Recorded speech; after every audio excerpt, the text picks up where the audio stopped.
All right, everybody, welcome back in. We are ready to study Charles Cross. He's the left tackle for Mississippi State.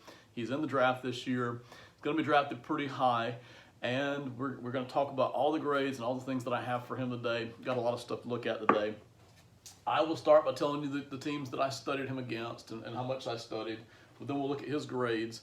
We'll look at a couple of notes about him. Then I'll move over here to a couple of the diagrams that I have to show you about Charles Cross. And then we'll finish up with somewhat of a comparison with Ikemi Kwanu and Evan Neal. They're also, as you probably already know, top left tackles in the draft this year.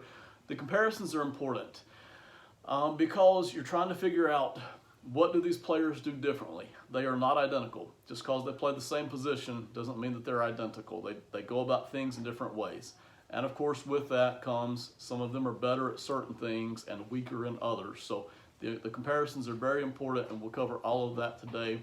I'm very excited. Thank you for joining us. I hope you're enjoying the off season. It's been a wild, wacky, and crazy off season, and we are very excited to be a part of that heading into the draft. Here's the teams I studied, okay? I think this is important. Listen, not everybody, and most people don't, even the guys who do it full time, do not have the time to study the 300 or 400 guys that might get drafted, all of their snaps. Nobody has time for that. Even the NFL people don't have time for that, okay? But I think it is fair for you to know how much studying I'm putting into it. These 6 teams are who I watched Charles Cross play against. I watched him against LSU, every snap, Alabama, Texas A&M, Memphis, NC State, and Ole Miss. I watched him play every snap against those 6 teams. So we got a pretty good idea. If something shows up in one of the other games that he played this year, then that'd be why I didn't mention it. But this is a pretty good ability to tell how good Charles Cross is in 2021. This is a pretty good set of teams. He's going up against some of the best defensive linemen in the country. Of course, when you play in the Southeastern Conference, you are going to play on average against the biggest, the toughest, the strongest, the fastest, and the smartest defensive linemen in college football on average, okay? So he's going up against a very good set here, and pretty much everything I'm going to talk about today showed up in every single game. So not just against Alabama, but it showed up against Memphis, it showed up against NC State, it showed up in every single game. Consistently, these are the things that showed up for Charles Cross, all right? I'm going to start right here with his grades, okay? In strength area of strength, he shows above average strength as a left tackle, and by that I mean he's usually winning his one-on-one matchups. Not always. There are times where you'll see him get pushed back. There are times where you'll see him line up and run blocking and not be able to finish and sustain the block. But in general, I've got him graded as a B-, C+ in terms of strength. Now, you might be asking, and I'm not going to provide it because I really don't care, how much can he bench or what's his ability in workouts, what's his numbers. I really don't care. So many times, year after year, we get guys who can just bench these crazy numbers, and it doesn't show up on the football field. Yes, they're strong, but their strength isn't showing up in the way that they play. So the strength can help, but sometimes they don't have the body mass. He does. Sometimes they don't have the upper body strength. He's got a fair amount of it. Sometimes they don't have the right technique. His technique is pretty good. So even though their numbers, when they're benching something or when you got the other weight numbers that they're putting out, doesn't mean a whole lot. What we really want to get at, what we're trying to get at here, is what is he showing on the football field? When he's going up against good competition, what are we seeing out of him week after week? And usually, not always, but usually, that's what's going to show up on an NFL football field. And for him, it's a B-, C+ in the strength category, all right? That's what I've got him graded as. He's winning more of his battles than he's losing. He rarely loses these strength battles. He's usually winning, but it's not as if he's dominating people. He's not just blowing people off the blocks. He's not always able to sustain these blocks. He's not necessarily dominant in blocking, whether it's pass blocking or run blocking, but the strength is there. The strength is good. He's got the body mass. He's got the lower weight ability. He's got the explosiveness. He's got the balance. When his strength is showing up, he's on average, he is better than a lot of the left tackles that you see in college. So the strength is there. It's certainly not a deficit. It's not anything to worry about. But again, he's not just blowing people off the ball either. That's a fair assessment. B minus, C plus, in the strength category. Quickness, his grade for that is B to B plus. When it comes to his quickness, he's got a fair amount of quickness for a left tackle. In fact, he's quicker than most left tackles that you'll see in college football or in the NFL. He's a lot quicker than what you'll see on average at left tackle, but his speed is not so good that he's able to fly all over the football field. We'll see that here in a minute in the diagram. He's very smooth, he's very quick, he can get to the second level fast enough, but you don't always see him able to just jump right in front of the guy he's trying to block. Sometimes he struggles, in fact, to get in front of the guy he's trying to block when it's a run blocking play. When he's trying to get the second level, there are times where the linebackers and the defensive ends can kind of bounce off of him because he's not quite quick enough to get over in front of them. So again, this isn't a problem. It's not a deficit. He's got pretty good quickness, but it's not as if he is so fast and combined with strength that is so strong that he's just able to shut people down. That's certainly not what we're seeing on tape. His quickness is good. You can expect him to get the second level, the linebacker level, if you want to, and block, kind of get in the way of some of those linebackers, but it's not as if he is shutting down linebackers at second level, and that's important. That's something that's very different from an A plus grade or an A grade that we might get. So on his quickness, B to B plus, and right hand in hand with that is his versatility. I've got him graded as a B. Now again, we'll show this on the diagram in a minute, but what does that mean? What's versatile for a left tackle? Well, his footwork is good. He can move around in that short area very well. His footwork is excellent. But when you're asking him to go out to the flat, which they didn't do a lot of, you're not going to see a lot of that. When you're asking him to get at the second level and get in the way of linebackers or get in the way of a defensive end, he's not as quick, he's not as agile or flexible to be able to get over to that. When you're asking him to pull, you're not going to see him do much of that. He could. He's got enough flexibility to be able to do some of that, but it is limited. His primary position is right there at left tackle, and that's kind of his day in, day out job, if you will. That's what you're looking at for his versatility and a B grade. Now, let's get to the two most important things. All of that is important, but it's kind of on the periphery. If you're a left tackle, you need to be able to run block, and most importantly, you need to be able to pass block. So we're going to talk about both of those things right now. First of all, the run blocking. I've got him graded as a B when it comes to a run blocker. In other words, he's good at it. He's above average. On average, he will get to his man and he will make contact with his man. But he does not always sustain those blocks. I've got that in one of my notes here, the run blocking. It's good. It's not dominant. He has trouble being consistent with sustaining those blocks. And this is what's important. When you're looking ahead to the NFL level and you're wanting to know, can we run the football behind this guy right here? The answer is not all the time. You can run the football behind Charles Cross some. What we didn't see Mississippi State, who didn't run the football a whole lot anyway, we didn't see them run the ball behind Charles Cross a whole lot because he is not a dominant run blocker. He's good. He will get to his man. He will hold that block for a second or two, especially if he's not being asked to climb to the second level. Right there at his left tackle spot, he will hold that block, but he is not necessarily going to be pancaking guys. He's not going to be putting most guys into the ground. It's not as if he's pushing guys so far out of the way that they can't get back into the play. He does that some.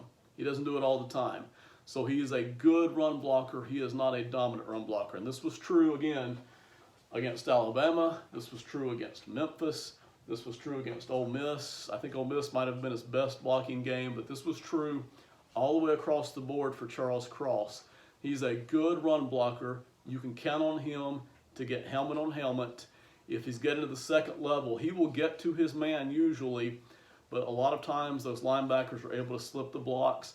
And in run blocking specifically, sometimes the defensive ends are able to slip those blocks as well. Not always. They're not usually going to push him around too often.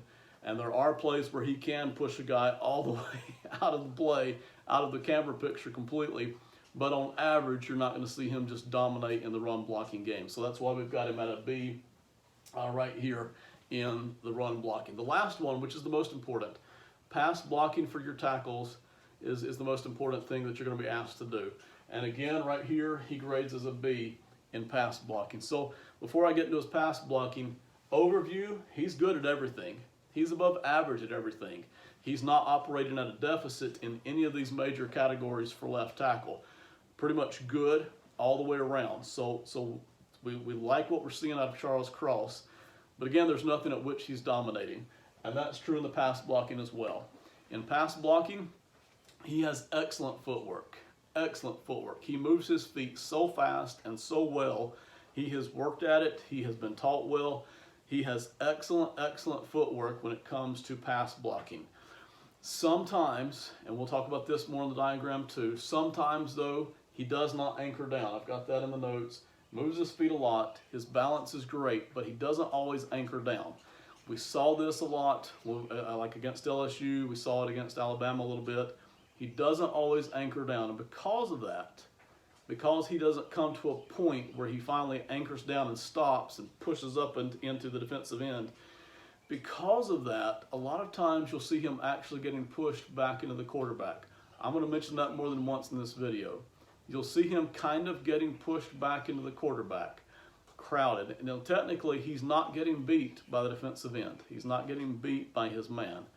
But what you do see is him getting crowded back into the quarterback, and that is a problem because now your quarterback has less space to operate, not as much space to step forward and throw, and also your quarterback mentally, even though he may not be looking at it, your quarterback mentally is feeling that pressure on his left side. And while the quarterback is trying to look downfield for his targets, he is feeling a little bit of that pressure from the left side. Okay, so that didn't happen all the time, but it did happen at times. You would see Charles Cross kind of getting pushed back into the quarterback a little bit. Now, how often did Charles Cross get beat in pass protection? The answer is about twice a game. That's not bad at all. That's a good number. Certainly a lot better than most tackles in college. But when you're looking at an NFL prospect and you're trying to grade this guy, that's what takes him from an A-level grade down to a B-level grade in pass protection. About twice a game, and you can see this consistently. Again, we saw it against Memphis, we saw it against LSU, saw it against Texas A&M. This wasn't a one-spurt thing. Pretty consistently, on average, you would see him get beat about twice a game. It would be sometimes on the inside, sometimes on the outside, but about twice a game, you'll see Charles Cross getting beat in pass protection, and certainly that's something. Why is that important? Well, that's what takes his grade down. Instead of being a dominant pass blocker, pass protector, he is B, which is above average, and I think that's going to hold true at the NFL level as well. So I've got him as a very good left tackle, but not a great or dominant left tackle. And that's what you're seeing there in pass protection. One other thing here in the notes is the holding penalties. He gets called for holding on average about once every other game. That may not sound like a lot, and it's not. It's a whole lot better than the other guys on the Mississippi State offensive line. It's a whole lot better than most tackles that you'll see playing at the college level. But it is important to note, especially when we get into these comparisons, that holding penalty that is getting called for about once every 2 games, it's a little more often than the top guys, Ekwonu and Neal. It's a little bit more often than they're getting called for holding penalties, okay? So I wanted to mention that now. I'll try to remember to talk about that more in the comparisons. How often is he getting beat, flat out beat? About twice a game. How often is he getting called for holding? About once every 2 games, okay? So the numbers are great. The numbers are excellent, but they are not dominant. So he gets the B minus C plus for strength, B to B plus for quickness, B in the run blocking, B in the pass blocking, and a B in the versatility. He's good all the way around. It's a pleasure to watch Charles Cross. This is the kind of player that we're looking for. A couple of diagrams I want to show you here, and this is where it really gets fun for me. On average, and I know you can't see these notes are more for me. On average, Mississippi State played against a lot of 3-man fronts on defense. 1, 2, 3. 3 defensive linemen. And the reason for that is because Mike Leach, especially early in the season and throughout most of his career, Mike Leach, the coach of Mississippi State, doesn't run the football a whole lot. Likes to pass the football all over the football field. Down the football field, deep, short intermediate routes, running backs. He uses it all. Tends to run the football less, and because of that, what we saw from defenses this past year was a lot of three-man fronts, 3-on-5 for the offensive line to carry, and 8 guys back in pass coverage against Mississippi State's offense. And what that means is this: a lot of the time, once the play started, we actually saw the left guard helping out Charles Cross a lot. Not necessarily because Charles Cross needed the help. Usually he didn't need that help. But again, because it's 3-on-5. They've got 5 offensive linemen going up against 3 defensive ends. And it was not unusual, again, it was not unusual at all to see a running back helping out.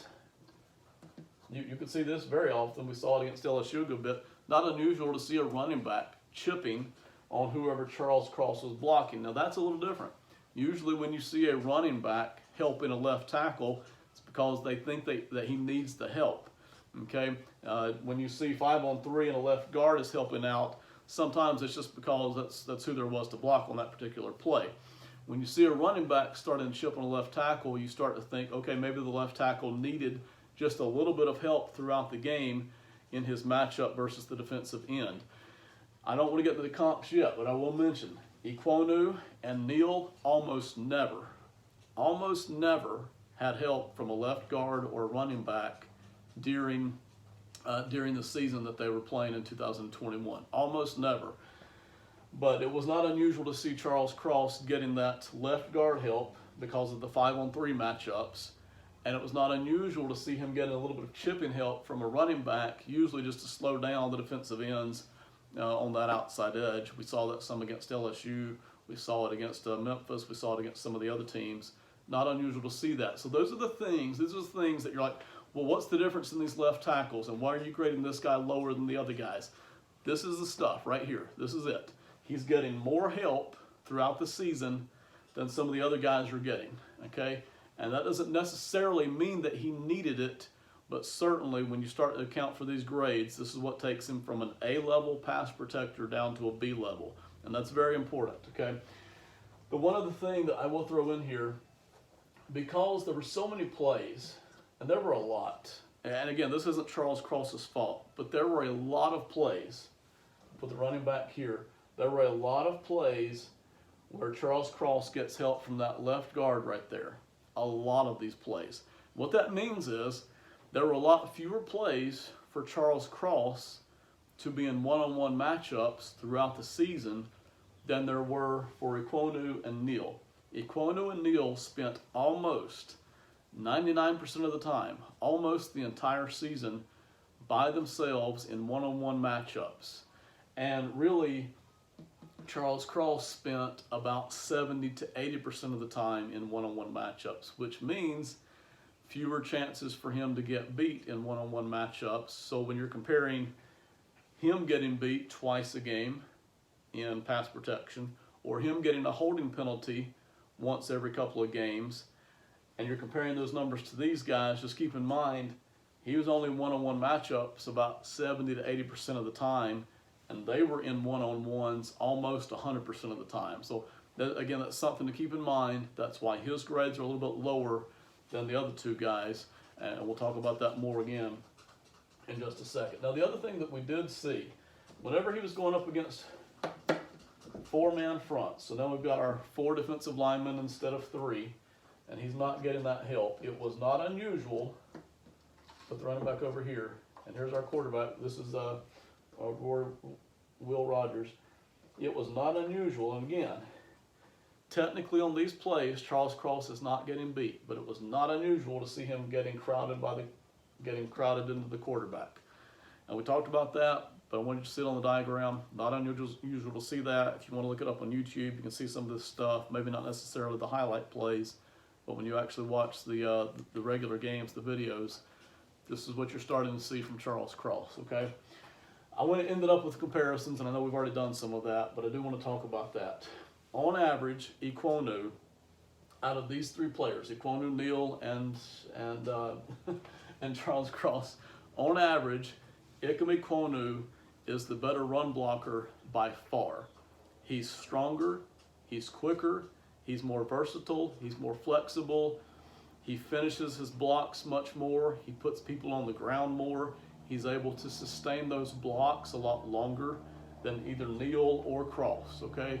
There is a clear winner here in terms of strength, quickness, and run blocking, and that winner is Ikwonu. No question about it. He hits with more impact when he does get to a guy. Part of that is because of his quickness. He's able to get in front of these players much more so than Neal or Cross. But Ikwonu certainly, when it comes to strength, quickness, or run blocking, Ikwonu is the clear winner out of these left tackles. When it comes to the pass blocking, Evan Neal is actually the better pass blocker, but not by a long shot. Ikwonu is just a shade behind Neal, and we talked about that in the other videos. You can look at that in the other videos about why that might be. But on average, Evan Neal is just a step ahead of Ikwonu in terms of pass blocking, and Ikwonu is a step ahead of Charles Cross when it comes to pass blocking. All three of these guys look good to me.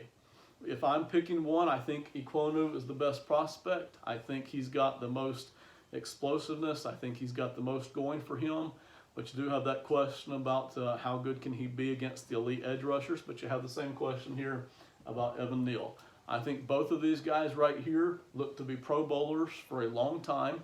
And I think they're going to be flirting with the All-Pro in a lot of seasons as well. Maybe not their rookie seasons, but certainly after that, I think Ikwonu and Neal both can be flirting with the All-Pro. I really like Charles Cross. I like his work. He's an excellent NFL draft prospect, but I've got him projecting more as a good, solid starter year in and year out with a chance to be making Pro Bowls on a rather frequent basis. That's the way I look at Charles Cross. One last thing I will show you, and I just think this is good to kind of get it in your head about what kind of a player Charles Cross is, where he likes to work. And basically his area of working, got him against the four-man front this time, and this is the blocking starting. He likes to work in this area right here. Okay, that's his preferred place to work, and that's normal left tackle zones. You won't see him coming out here to the flat very often. Mississippi State didn't do a lot of that. He's athletic enough to get out there, but I don't think he's athletic enough to stay in front of defensive backs and block them. So you won't see much of that at the NFL level, all right? You'll see it out of Ikwonu. You won't see much of that out of Charles Cross or Evan Neal. You will not ever see him pulling across and blocking people over here. Not that tackles do that a lot anyway at the NFL level. Not something I particularly care about, but just to mention it, where does he like to work? You're not going to see that a lot. Mississippi State didn't do that a lot. He's quick enough possibly to get over here, possibly, and block some of that, but that's really not what you're going to see much out of him. He can get to second level. If you're talking about getting to a linebacker, and this is where I wanted you to see it on the diagram, he can get to that second level, but a lot of times he's not fast enough to actually get out in front of this linebacker. A lot of times the linebacker is able to get past those blocks and get in and make a play anyway. So his preferred area of working for Charles Cross is right here at this left tackle area, and he's good, and he's solid, and he's reliable, and he's consistent, and he should produce at that level at the NFL, but don't expect him to dominate. Don't expect him to just be racking up lots of pancake blocks and pushing people way out of the way. He's very good. I like his work. But again, I think it's in the B grade area as an NFL prospect, okay? So I think I've covered everything. Thank you so much for watching. We'll try to get out some more draft picks. I'm looking at maybe Trevor Penning for Northern Illinois, if I can find enough film on him. But thank you so much for watching. See you next time. Bye.